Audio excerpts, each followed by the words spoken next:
Welcome, everybody, to Den Excelsior, episode 134. We're back again this week as we round the corner on our X-Men, our Fox X-Men tribute, with, I would say Days of Future Past, with the X-Men Apocalypse. I'm Ricky, of course, we have Dennis here, and joining us for the official three-peat now, we get Travis back. Nice. I told you fools I was coming. Nice. Last week was the accidental racism 3 weeks in a row. This right? Yes. But this is, you asked for it. Yeah, I did. I think it was a little bit of entrapment, though. I think it probably was. I think you were not quite fully present, and you just agreed to something before you even knew what it was. It's racist that you offered it. It's actually recorded that you agreed to do it without even knowing what the movie was. Probably, yeah. That sounds like a bad that's deal. True. And let me tell you, it's been a raw deal. Yeah. You know, and it's been a raw deal for a few reasons, and I'm going to tell you one in particular. I fully believe that cinematically, if you want something to pop, you put a monkey in it. Okay. I'm supposed to be seeing monkeys right now, okay? Because Kingdom of the Planet of the Apes is out tonight. Oh wait, give me two examples of your theory. Star Wars. There's a monkey in Star Wars? What are you talking about? It's a big space monkey in Star Wars. That's racist, if anything. Okay. But I love Wookiees. There's literally also Kowakian space monkeys too. Look, you don't have to go too far, dude. BJ and the Bear, right? Nope had a good monkey in it. Nope had a monkey just killing kids, right? Like you got all of the planet, amazing. all of the Planet of the Apes, King Kong, dude. Seriously, all you have to do is put a monkey in a movie, and it's golden. And Kingdom of the Planet of the Apes is the latest like epic monkey movie, and I'm missing it because I want to chill with you guys. And I'm just saying, show me some love. I appreciate that. We appreciate that. It's cool. I honestly, I love the first two. The third one, I don't know. It kind of bored me a little bit. It's a Woody Harrelson one, right? Was it? I don't remember. Yeah, I think it was. And so I just have that bitter taste in my mouth. So when I saw the previews for the fourth one, I was like, well, I mean, I'm sure it'll be fine, but I'm not like excited to go see it right now. You know what I mean? I think they're solid movies. I want to go see it. I'm not saying they're bad. Yeah. They are awesome movies. Like seriously, like, you know, Andy Serkis is the man, you know, and anytime, you know, you can put that dude in a mocap suit and have him turn loose. I'm not denying Andy Serkis. It's amazing. And you remember when I don't know if you know, there was this one scene where Corba and Caesar were squaring off, and you know, Corba said something to Caesar, and Caesar stood up like, "What the fuck did you just say to me?" And I felt it. I was like, because there was no words. It was no words in it. It was just straight animation. He just loomed over him like, I will beat you to sleep. And it was just, I just remember like feeling like really afraid in the movie theater. And to me, if you could do that with just your bare hands and CG acting, dude, come on. So all of that to say, I love you, Cat.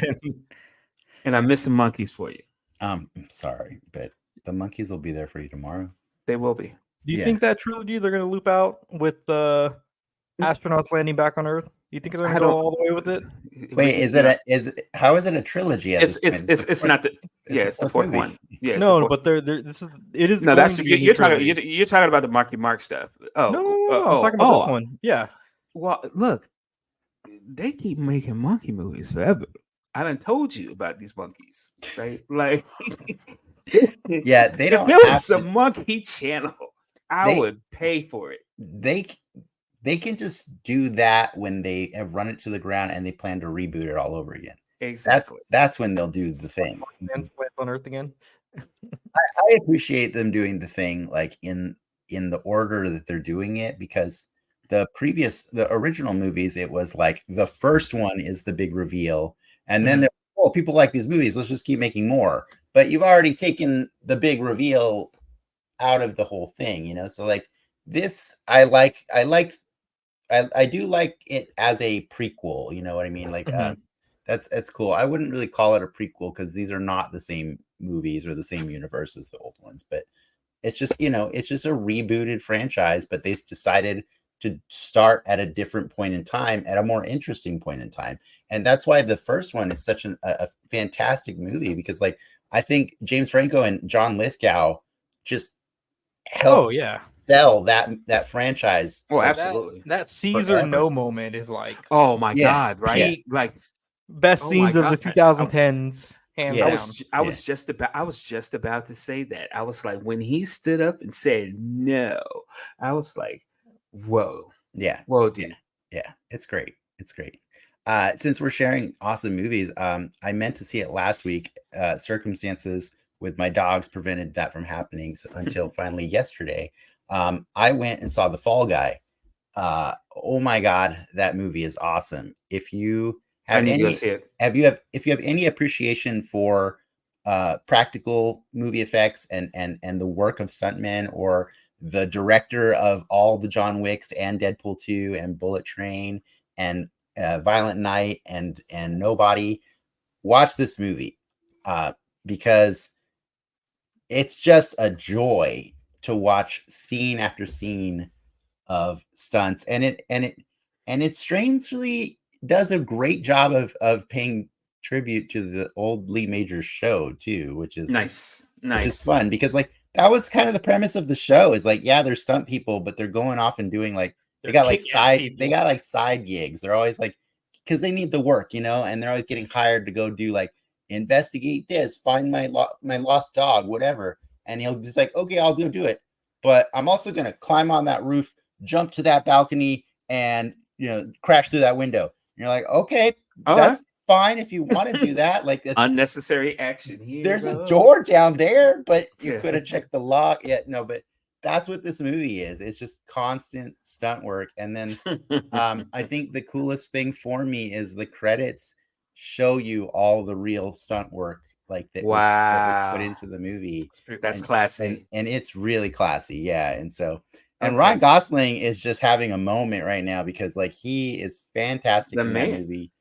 Yeah, he's the man. Like, highly recommend that movie. It's so fun. You know, it's funny because I looked at that movie, and you know, and I think about like a marketing department, and a marketing department going like, how do we get chicks and dudes to go to see a movie? You know, equally. You know, and to me, it seems like this movie, at least from the trailers, seemed like the most perfect blend of sweet and sour I have seen in quite some time. Emily Blunt, like we were saying, like after the movie, my wife and I, Lindsay, she was saying like that is probably the best I've ever seen Emily Blunt in any movie. What? Like she just feels like Ryan Gosling is bringing awesome out of his co-stars. Nice. And I'm not a big fan of her normally. Like I like her, I like movies she's in, but I'm not ever like, yes, I need to go see that Emily Blunt movie. But like, she was fantastic. She was fantastic in this movie. And she gets to do her own stunts too. And it's like when she finally gets to do it, you like, this woman has been waiting this whole movie to do this, and she brings it. And it's the stunt work is just magnificent. It's so beautiful. So in this age of like influencers and people who are famous for no reason, right? Like to me, soon to be us. Yes, Gosling. Yeah, that's our goal. Like to me, Gosling is like, that's a movie star. Oh, like, I say this as I'm sitting under a drive poster right now. Like, well, to the point where it's like, and what I see the difference between them is that, for like most of my adult life, I watch movies mostly for directors. But there are certain stars that get me to the movie theater no matter what they're doing. And my man is definitely a movie star because I will go see a movie just because he's in it. For real. We at my last job or at a previous job, we did work for this movie or we sent clothes for this movie.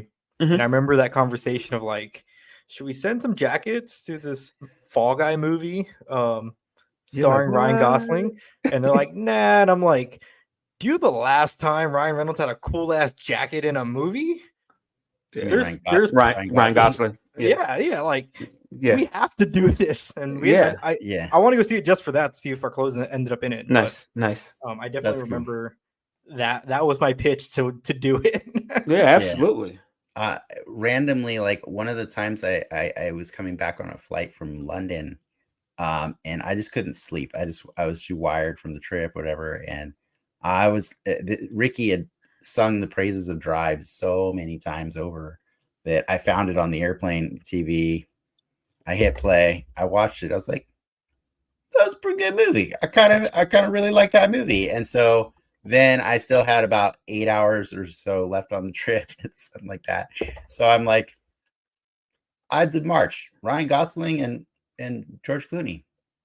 Guess I'll watch this. Watch that. I'm like, that's a pretty good movie. I was like, that's pretty good. And I'm like, all right, Crazy Stupid Love with Steve Carell and Ryan Gosling. Let's go. I did a Ryan Gosling marathon on that plane. Nice. And I came out a fan, and I do like him. And so, yeah, absolutely. I agree. He is a great entertainer. And what's the bets on when he's going to end up in the MCU? He'd be good Doom. He's a pretty boy.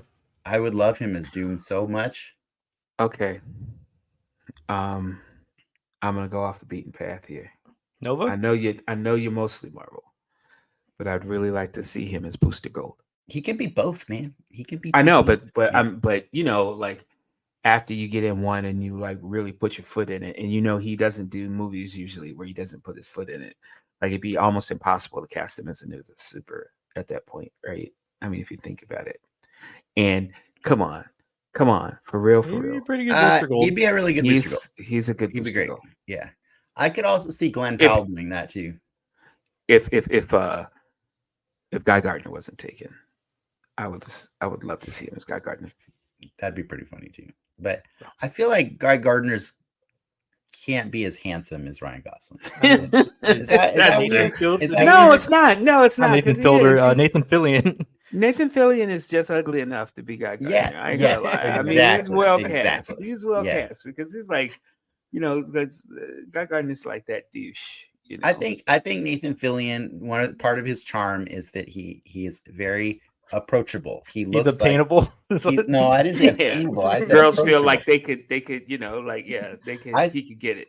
And he's just a very charming person, but like he looks like an everyday man, and I went up to that guy at Comic-Con one time. Like we were on Gaslamp, we parked the car, we were getting ready to go.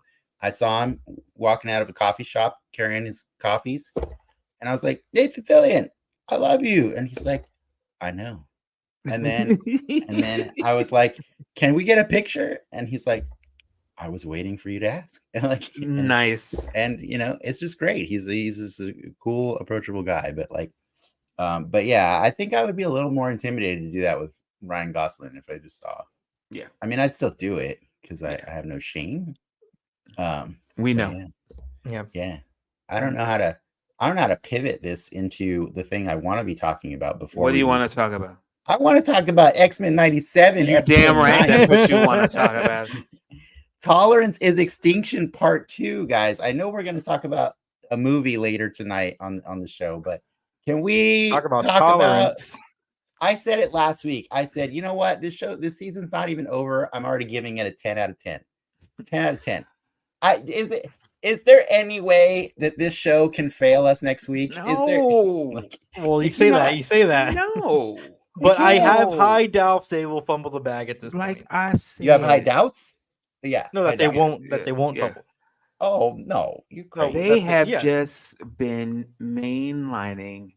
We have been freebasing the best X-Men stories. It is unfair to both the old and the new, as far as I'm concerned, because the old people are like, "Oh my god, I can't believe it," and the new people are like, "Oh my god, I can't believe it." I How guarantee is that? this show pushed back whatever movie they're working on at least another year and a half. It had to. Probably, It probably. had Yeah. to. The greatest clip, like social media post I saw, like was this he's a influencer on, like, you're speaking about those earlier.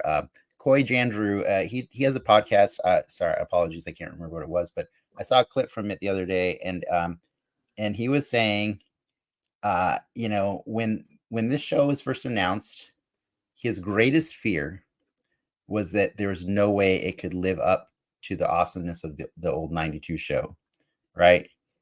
Then when the first episode came out, his new greatest fear was that there's no way the rest of the season can be as good as the first episode. Now, after like 8 weeks in, his new greatest fear is that nothing else in this world will ever make him as happy as this show does. You know what I'm saying? I love that quote so much, because like that has been this roller coaster just keeps going up, and I'm like, when or down, I don't know, maybe it's just continuously going on the fast part. I don't know which part it is, but like it's the crazy part that it's like, when is the end of this roller coaster? I just don't see it. Well, Yeah. Ricky, to do you me, want to? I Oh, sorry, I would I was say gonna say, I think how what's working. The old show was a kids show. I don't think there's any down. It's not a diss to say that it was a kids show. it was So for young adults. whenever the X-Men were in an issue or in a predicament or in an unwinnable battle, they usually come out winning, right?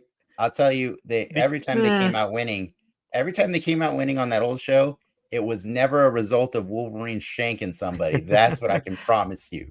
And But that, oof. with this show, you're at least seeing them take the punches that you imagined as a kid. No, you're seeing literal scenes from the comic books, dude. Like Yeah. that final shot, the reason it was a yeah. still frame, that was the exact shot, except they changed the costume and stuff a little bit. But yeah, like, I mean, back it up for a second though, Ricky. What? No, you know what? I want to hear it, because we had Ricky do a recap last time. Travis, recap this episode for us. I can't. I can't take it. And besides, and I didn't tell you this last week. But I'm gonna tell you this week. Do I get a rush out of hearing you break down these episodes? Like, you are the man.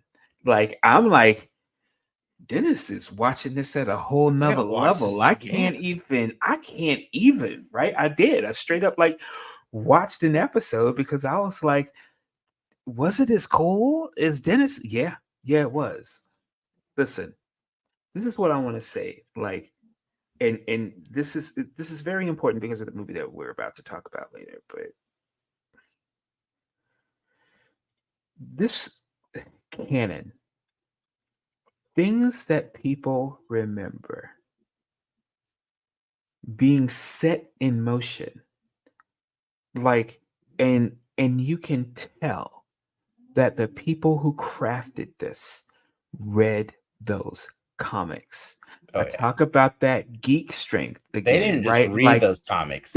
They straight up studied them, man. Yes. Like, you see what I'm saying? And that's why it's like, you can either have X-Men as a juice, which is, the comics normally, or you can have the reduction, right? Like, you can have the like that, like no bullshit. Like, I'm just gonna give you the straight taste, and you're gonna dig it because it's concentrated. And this is just so X-Men concentrated, man. Concentrated at a level that I cannot take it physically. Like, I'm not ever scared. This is the only show in the history of streaming where I boot up the platform, I go to the episode, and it tells me the runtime, and I'm not saddened by the runtime. I'm like, Yeah, 31 minutes. You guys are Let's gonna go. to the park. Because it's all at 11, dog. Like the Yes. whole show is at 11. It's so at 11. So like, yeah. So this episode started with like Professor X is back, and he's like, "What I miss?" And Cyclops is, "How about your new door on this house right here?" Like, and he just walks out. He just walks out of the brand new door, which is an entire wall missing from the thing. Okay. He's pretty pissed.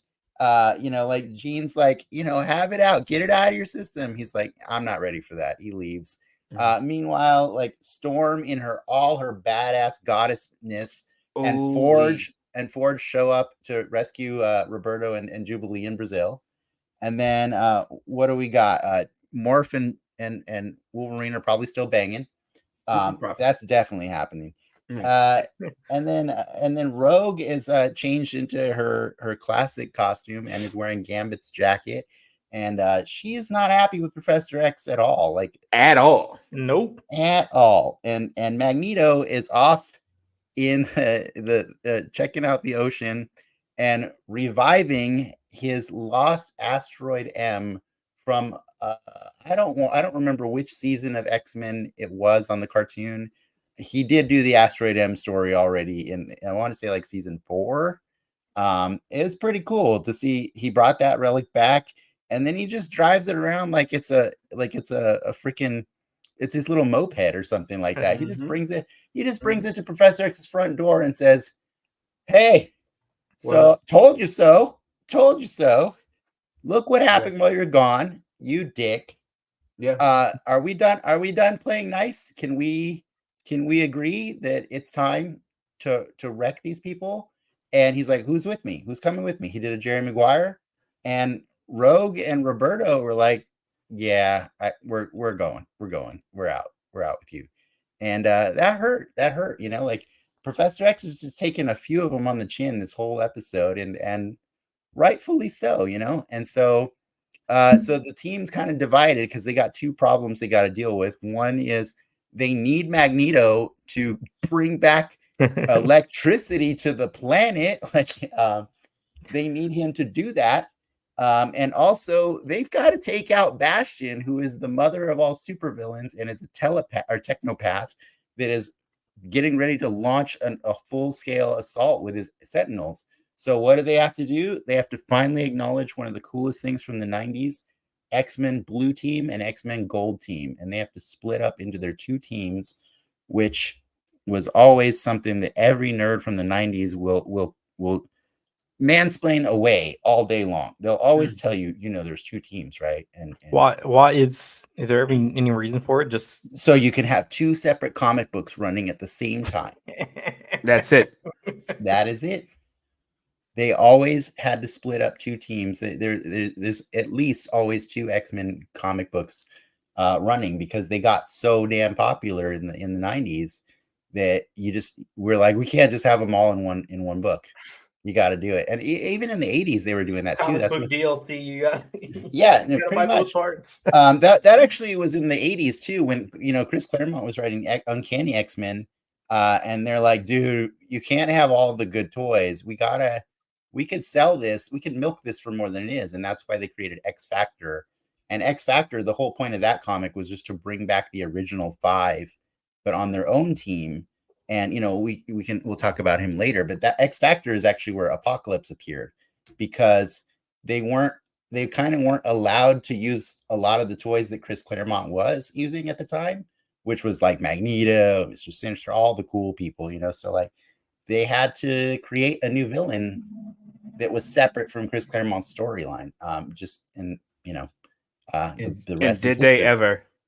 They did, and we'll get into that later. But like, so yeah, X-Men Blue and Gold. One is to go launch an attack on Bastion, and Beast and Forge have cooked up a little device that they think might work, and they're like, we could even kick it up a notch and make it so we can permanently remove his powers. And Storm's like, what did you just say? And I love that so much, because this is a man that's ready to kill all of them. And even then, in that moment, she has her principles, and she knows what that feels like to lose everything that it matters to her and she won't be that. She won't do that. And I freaking Storm and Cyclops through this whole season have just been exactly where they've they been needed to be. They've been everything that Magneto and Professor X can't be. You know what I mean? Like they are the two greatest leaders of the X-Men, and it's so good. And yeah, they're like, yeah, so maybe we won't do that, you know. And then meanwhile, the other team is like, we got to go to space, strap some rockets on the X-Jet. We're gonna go fight some people, and hopefully this works, you know. And oh my God, the battles that occur on both fronts are just spectacular. But I got to give the edge to the team that was battling Bastion's robot Sentinels, because Morph said Morph smash. And he Oh my God.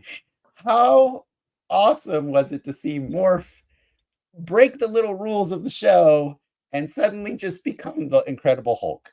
Oh my God. Like, you should have been doing that from the start. Right.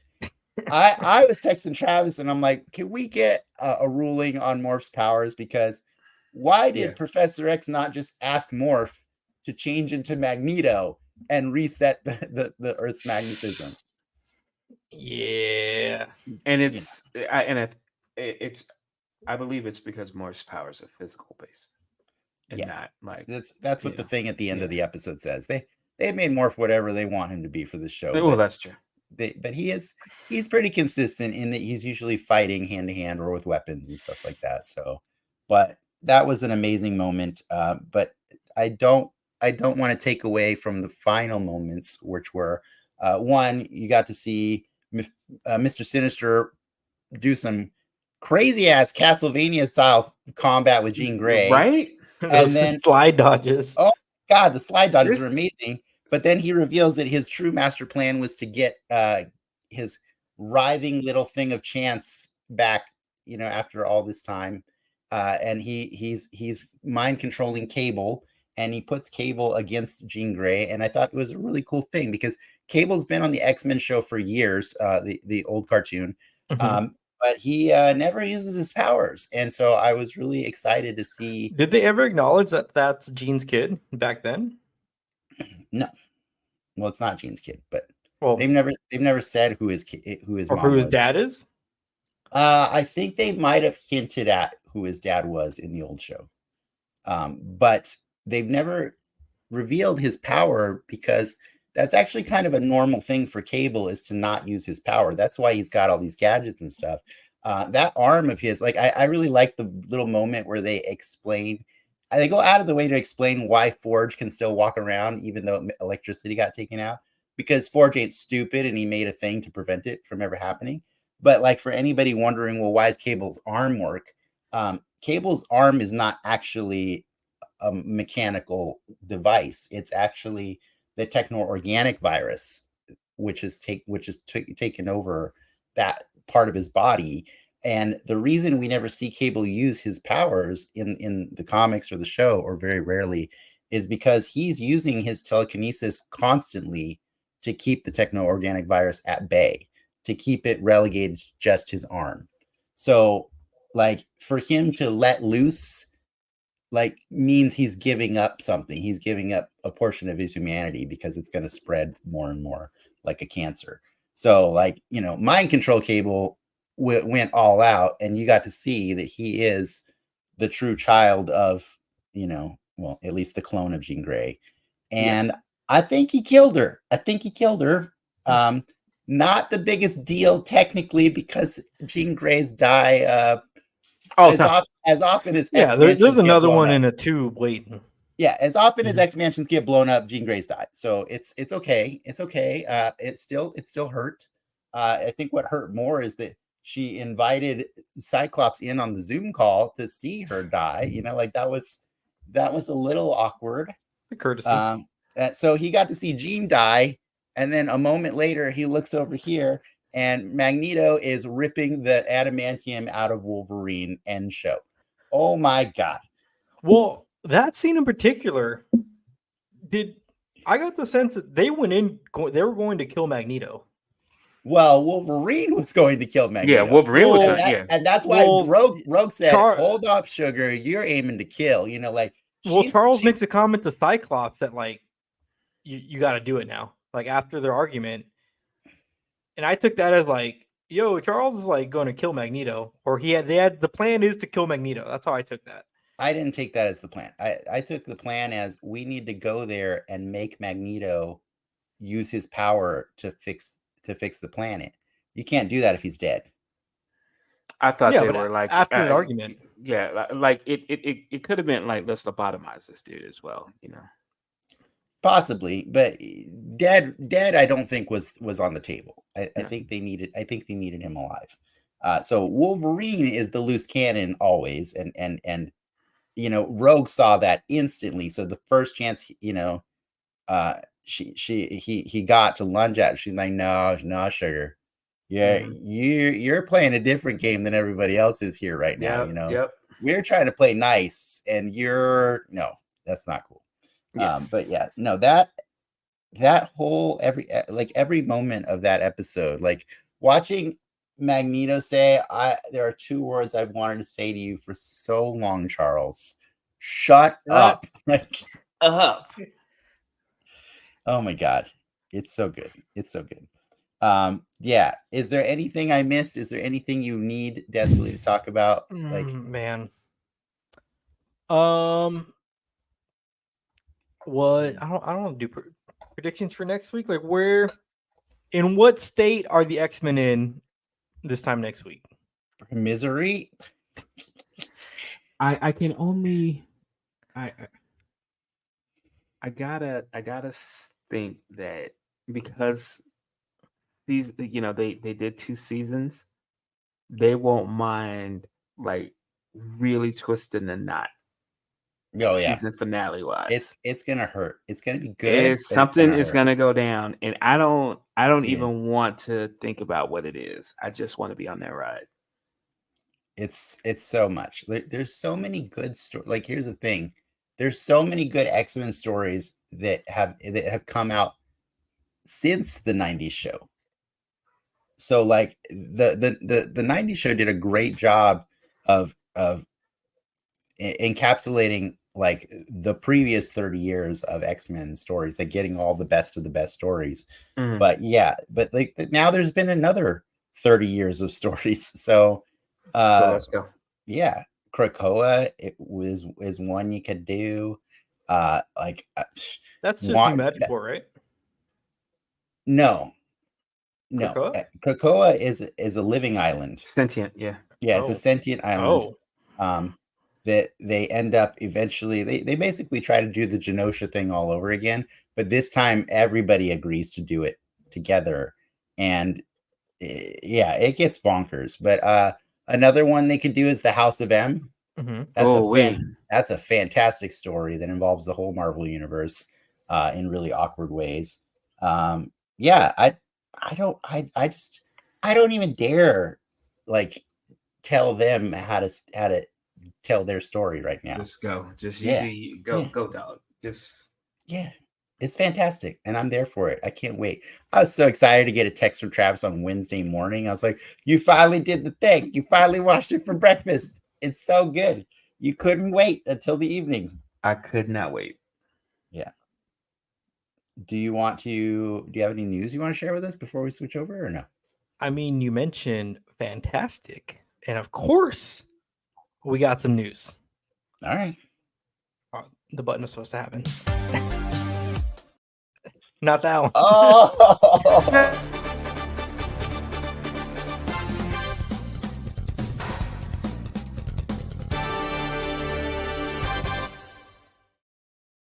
You know, I haven't given you your flowers for a while, but like there have been several episodes in the last year or so that you got the buttons correct. So good progress. Yeah. You know, it's hit or miss. Baby steps.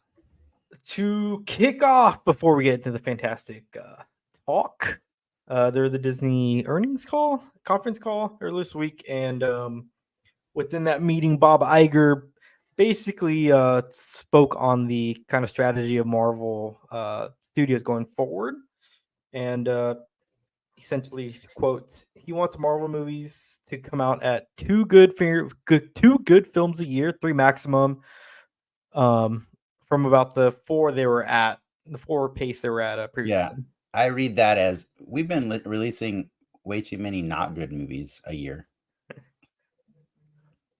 Yeah, I mean, would you consider last year a dud?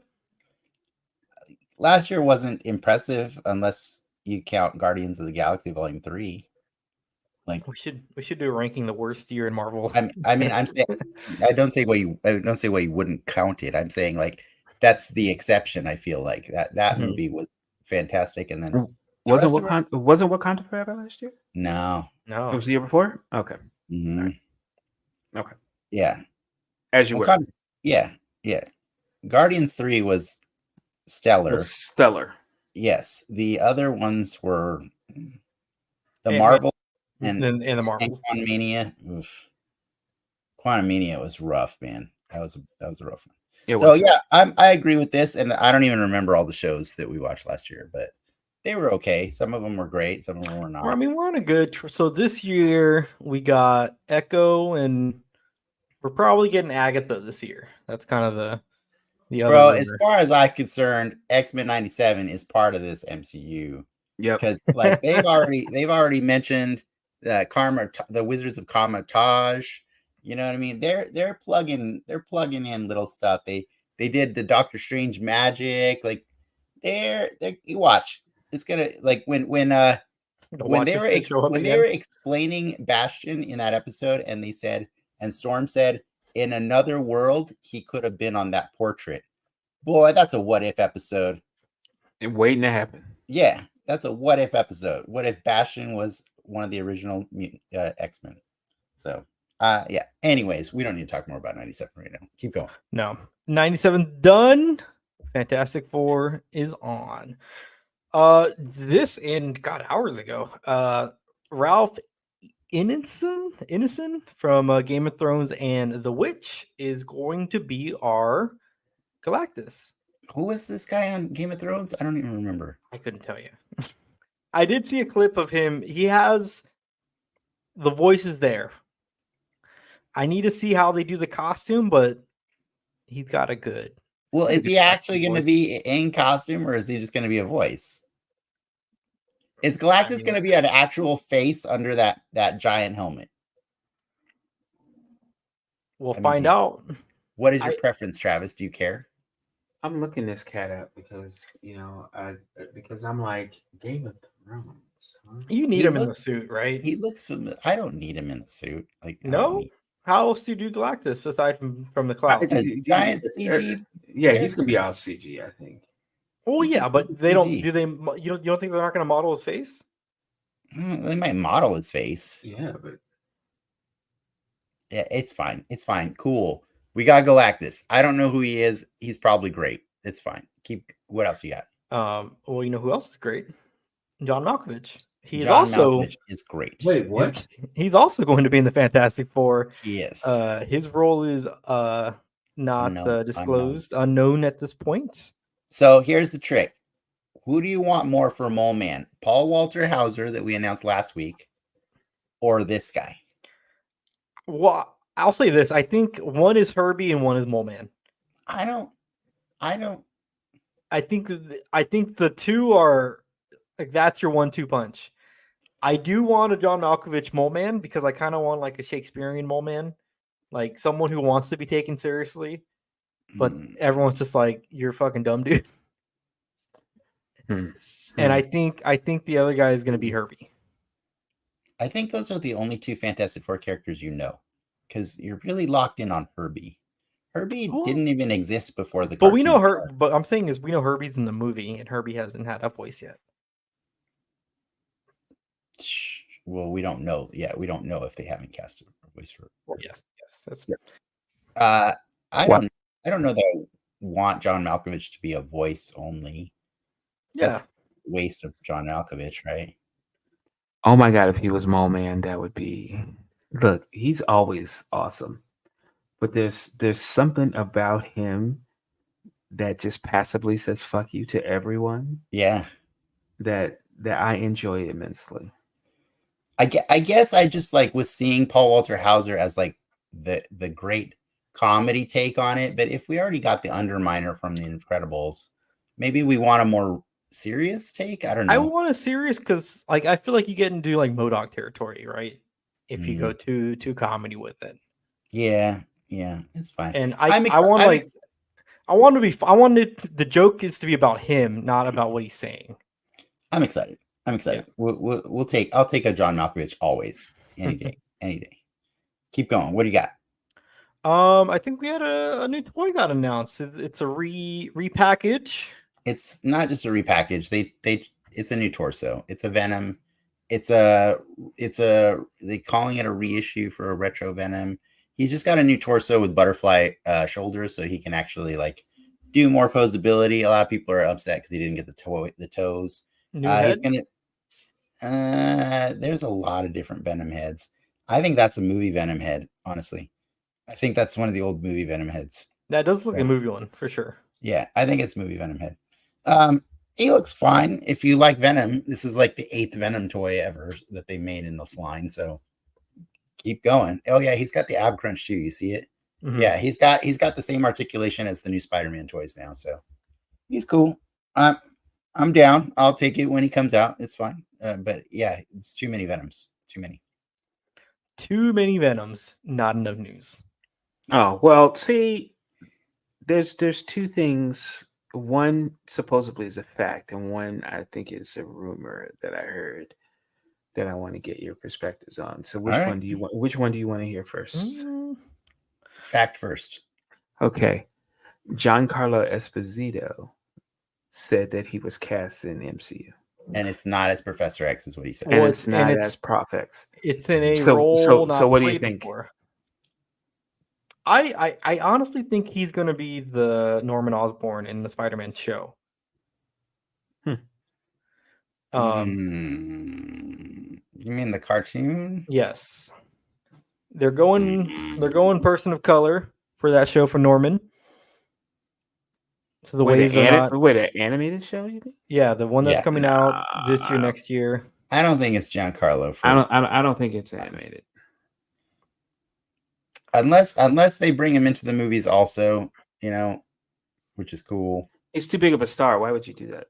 If you have him locked in, but he does a lot of voice work. He does. Yeah, if you have him locked in for the cartoon and the movie, then I'm cool with it. You know what I mean? Then that's cool because Norman Osborn. We've gone 3 Spider-Man movies without a Norman, so he'd be a cool Norman. I can see that. That's a cool. I like that casting, Ricky. That's pretty good. Yeah. If he's not going to be freaking Professor X, I want him to be a villain. That's pretty much. Gus Fring, man, come on. Yeah. Mm-hmm. Yeah, I would love to see him be some kind of Mr. Sinister, though. I think he would be awesome as a Mr. Sinister. I can't ever. But Mr. Sinister is like Diesel after this week, man. I know that dude was like tap dancing on life. He looks good in a suit, like as a. I know, but like Mando. Like, Mr. Sinister's like yoked for no reason. So's Magneto. So's everybody in there. I know that's true. Everyone except Blob. What's the rumor? Okay, so the rumor is that The Rock was cast as Apocalypse. You're the second person to bring this up to me. I'll say this. I'll say the same thing. This part of The Rock, the nose and below, that man's got the lips. The lips. Apocalypse got some. I thought you were gonna say that part and above. No, that's racist. There you go. See that? But it's not the size. It's like the lines you draw from the lips. Like The Rock has like the lips, and you can draw the line to the chin. Right? Those little lines that he has. The thing about The Rock is all you really have to do is double him, and he is exactly the right Apocalypse proportions. You know what I'm saying? Like that dude looks like Apocalypse. Yeah. I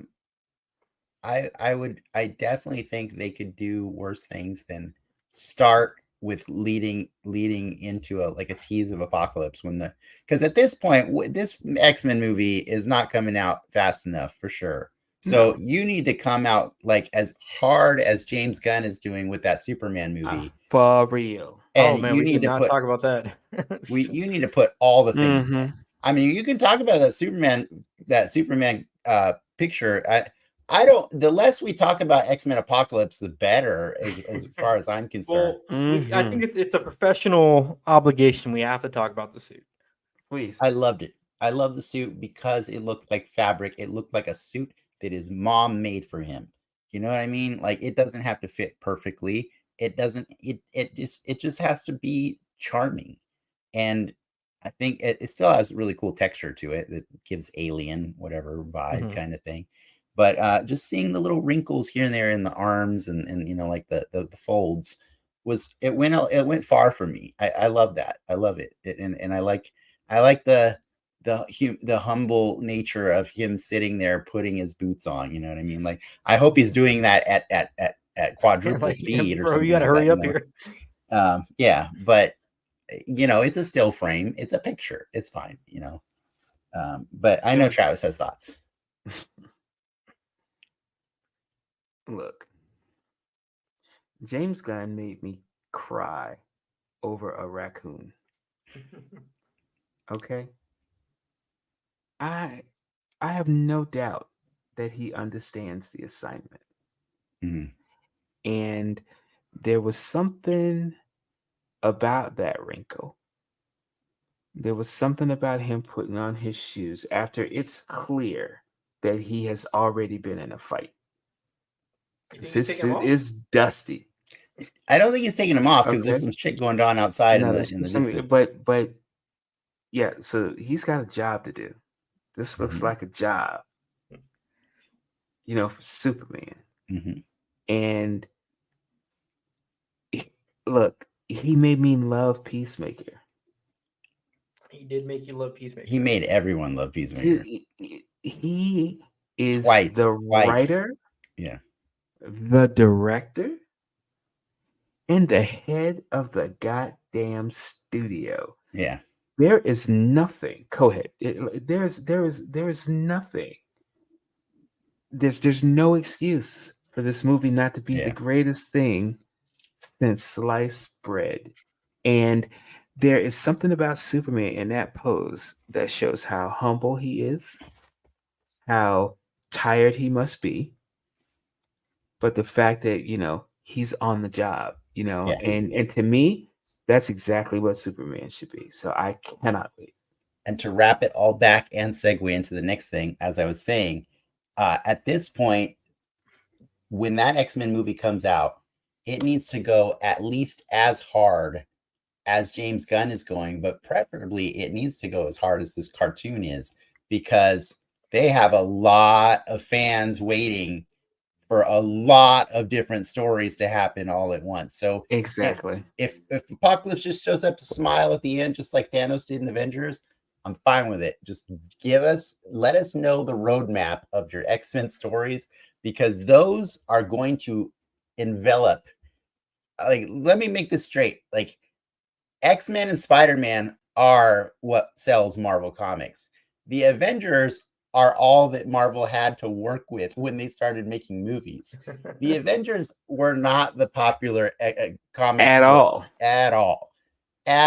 It's always been, they're the bottom tier. Like, each character individually, they're really cool. Everybody loves Captain America, everybody loves Iron Man, blah, blah, blah. But these are characters that are like awesome when they show up in an X-Men, Spider-Man, or Fantastic Four comic. They are not the comic you're going out to pick up every week at the store, or they weren't, until, now they are for sure. But yeah, so X-Men will fill that void, or it needs to fill that void, because I feel like, I think we've run a course on the Avengers for right now. We need to shift it. We can't put everything on Spider-Man's back. It's this poor guy, But that said, let's talk about a movie that did try to do a lot of heavy lifting and maybe didn't necessarily succeed.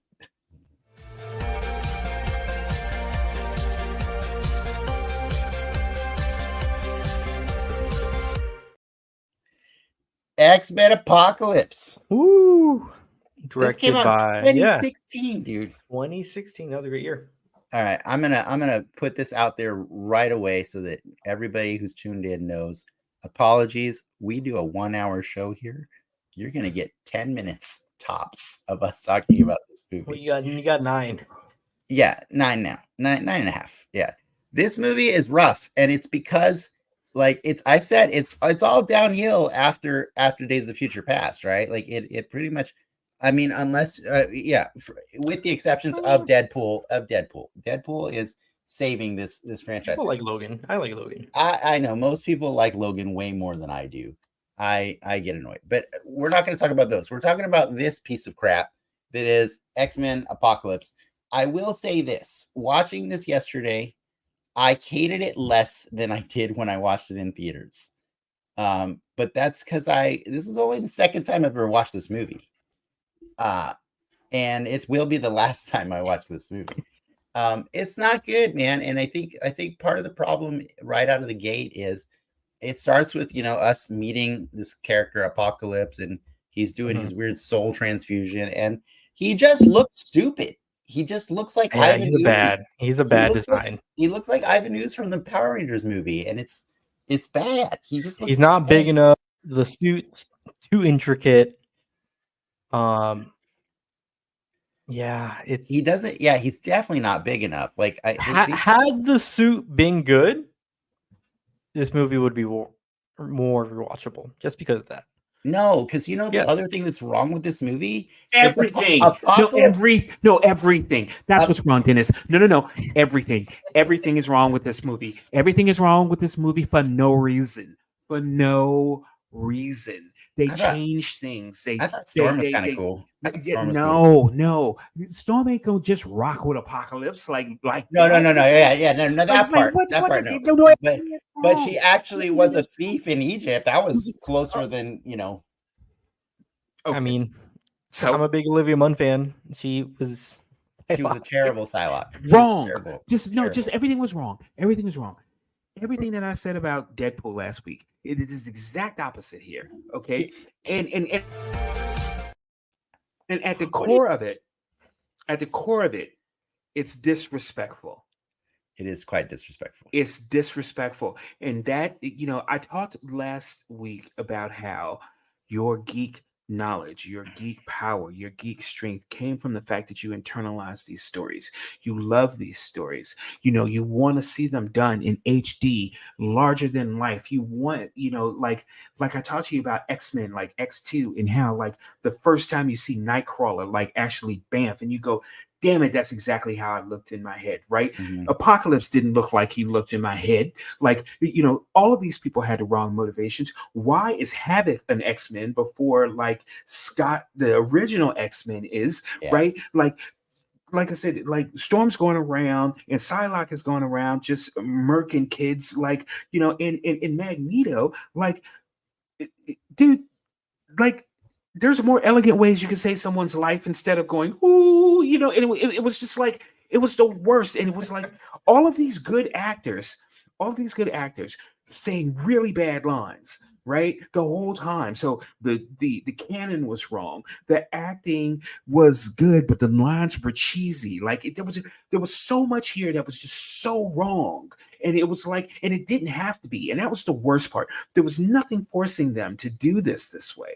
And it just shows that really what they were trying to do is get Jennifer Lawrence in a blue suit in front of the camera, and they thought that was going to sell this movie, and it just didn't do it, and it was disrespectful, and so I feel like as a X-Men fan, they picked my pockets for no fucking reason, and it was wrong.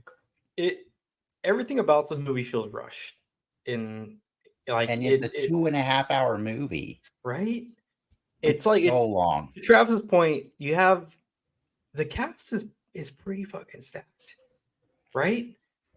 Like, it sounds like they got everyone to agree to this thing, and they're like, "Oh shit, we actually have to make the thing now." Yeah, and I feel like there's vertical slices of this movie that I really do like. The Magneto scene in the woods, loved it. But like, it's so redundant. It's like, why does Magneto need to learn that lesson again? Again. Again, really? He already doesn't like you. You don't Man, think he would like? He would not he sit there and let that happen. the last And his rehabilitated for 10 years. Bro, the last wait. time- My kids get killed by accident. Like, get out of here. The last time we saw Magneto, he was attempting to kill the president of the United States after he had previously been framed for killing a different president of the United States. And I'm just like, bro, make up your mind. But at this point, you were on global TV as the guy who wanted to kill humanity, and now you're like, maybe I can just go hide and make a family and stuff like that. Now, like this one, I didn't feel the sympathy for him because I was like, that's on you. This one's completely on you. You tried to play house, and that's dumb. Like, I don't have the sympathy for him. So like, I can see how you're seen way out of context if like none of the other movies ever existed. At the very minimum, yeah. I mean, it's a cool scene. No, the only cool scene, the guy showing up with a bow and arrow to kill Magneto. That's right. That's a bow and arrow. That's what I would do. Really? What's on the tip of the arrow? And then he didn't arrowhead even made out of like.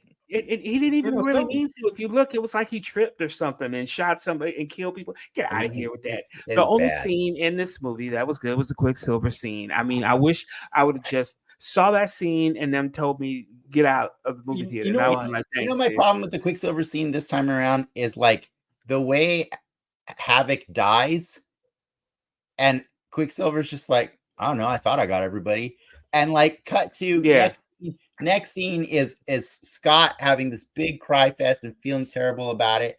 And I'm just like, I don't know, if you wanted Quicksilver to be a human being, why don't we cut to him and see how he's dealing with the fact that he didn't do it. But even the build up to that scene, I think, is really good when they're in Cerebro and they're like, oh, there's this Apocalypse dude, he's fucking up my shit, and then he's here and blows everything up.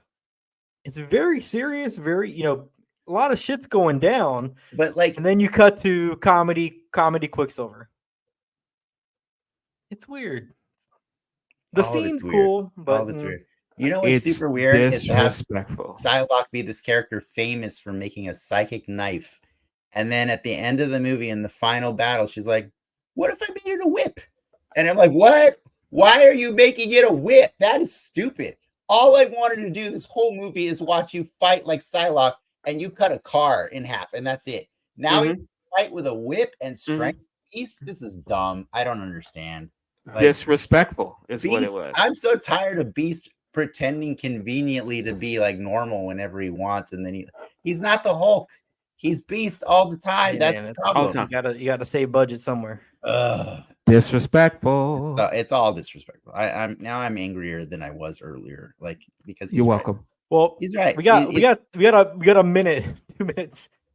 Tell me something. Can we just give everyone the bird? Tell me something nice about this movie. You know what? The other thing that hurts, because I'm not going to do what you just said, is at this point now, this is 1983. I just want to remind you, X-Men, the original movie, took place in 2000. When the hell is Michael Fassbender going to even resemble Ian McKellen? At least James McAvoy shaved his freaking head for this movie. Didn't, but like. No. He lost his hair through that transfer. No, I mean, I said James McAvoy. I didn't say Professor X. I'm saying James McAvoy shaved his head for this movie. I'm saying Michael Fassbender's still trying to look as hot as he possibly can. And I'm like, bro, you're like 17 years away from looking like one of the, like Gandalf. You're like Gandalf, literal Gandalf. And I was just like, and knowing that there's another movie that takes place in the 90s and he still looks like super hunky. I'm like, was the 90s just the worst decade for Magneto ever? He smoked a lot. Yeah, I guess. It's rough. Yeah. The Danger Room scene, just because I wanted to see the Danger Room. You got the strap. You got the suit with the strap, Cyclops. Oh, that's it. Yeah, there you go. That's literally it. You did it. You achieved the goal. I think that's it. Hey, that's guys, don't watch X-Men Apocalypse if you like X-Men comics. I think that's it, right? We got it. That's it. Next week we got Logan on deck. Shout out to everyone. We did 1,000 subs finally. Woo! Took 3 years, but we're super proud of it. So thank you guys all. Or thank you all. And with that, true believers, enough said.